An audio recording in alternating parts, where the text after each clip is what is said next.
Assalamualaikum warahmatullahi wabarakatuh. Ladies and gentlemen, fellow students, educators, and future leaders. I am Atfar from Cokroaminoto University. So let me begin this speech with a simple question.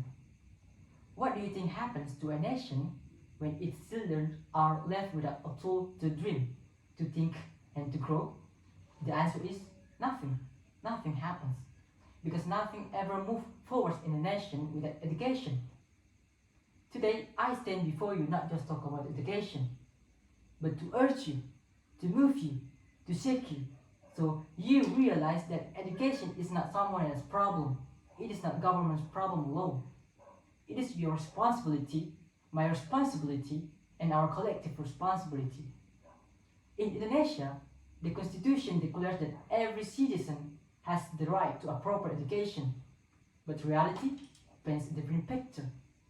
According to BPS, over 1.3 million Indonesian children with age 7 to 18 were out of school in 2023.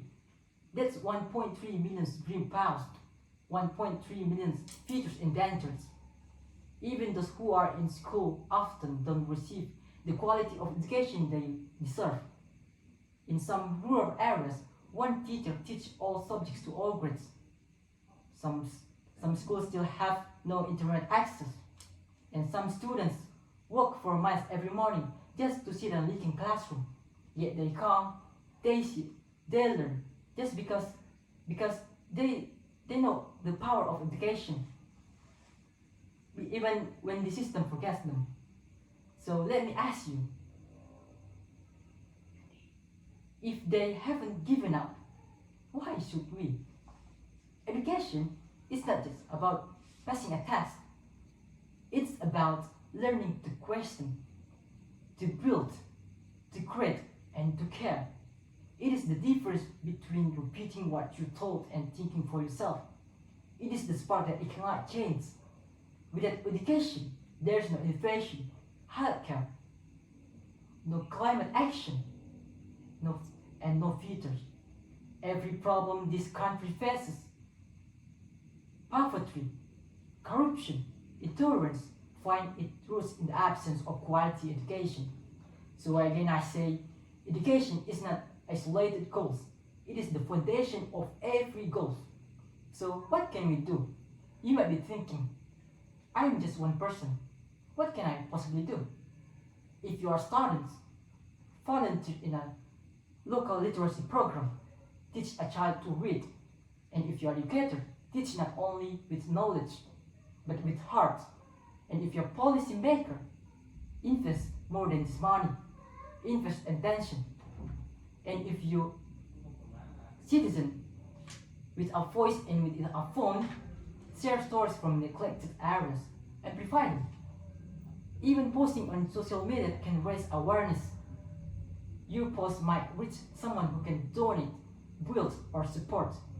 We live in a time when silence is no longer neutral. Silence is complicity. When we do nothing, we are part of the problem. The cost of doing nothing is far greater than we think. It means more young people falling into cycle of poverty. It means fewer doctors, fewer engineers, and even fewer thinkers. And it means a communities that cannot grow and a country that cannot compete globally. But when we invest in education, we are investing in peace, in growth, in injustice. As Nelson Mandela said, education is the most powerful weapon you can use to change the world.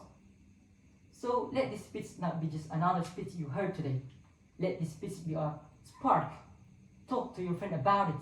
Start small, but start because one educated mind can change a family, and one educated generation can transform a nation.